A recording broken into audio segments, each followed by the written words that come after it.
Pemirsa, pesatnya perkembangan era teknologi informasi berdampak terhadap dunia jasa keuangan.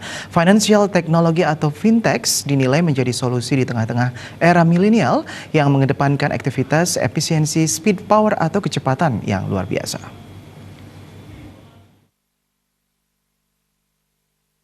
Era teknologi merupakan sebuah era di mana kehidupan dan aktivitas masyarakat akan lebih mudah dan efektif dikarenakan peran dunia digital. Melihat kondisi tersebut, seluruh masyarakat harus bisa mengikuti perkembangan teknologi informasi saat ini. Selain itu, dunia bisnis harus mulai mengikuti perkembangan teknologi informasi. Salah satu yang mulai berkembang adalah financial technology atau biasa disebut fintech. Fintech sendiri merupakan sebuah inovasi di bidang jasa keuangan, di mana segala bentuk transaksi keuangan menggunakan digital. Menurut pemerhati ekonomi bisnis internasional, Profesor Gede Sri Dharma, diprediksi perkembangan fintech ini akan menjadi budaya masyarakat dunia ke depannya.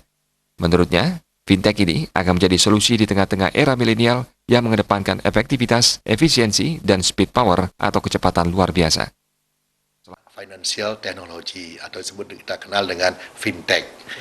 Kalau dulu transaksi keuangan biasanya dengan cara manual, dengan cara misalnya cash gitu langsung gitu, uang tunai. Tapi sekarang mestinya sudah cashless society atau masyarakat tanpa uang tunai.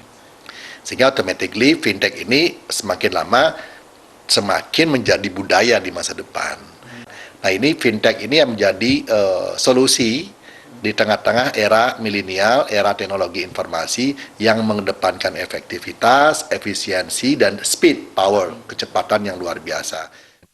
Perkembangan fintech juga berdampak terhadap semakin banyaknya perusahaan di bidang jasa keuangan yang bermunculan.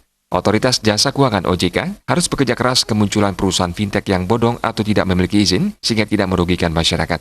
Begitu pula, masyarakat diimbau untuk selalu mewaspadai kemunculan fintech bodong dan ikut melaporkan kepada OJK terkait kemunculan fintech bodong. Andika, Bali TV.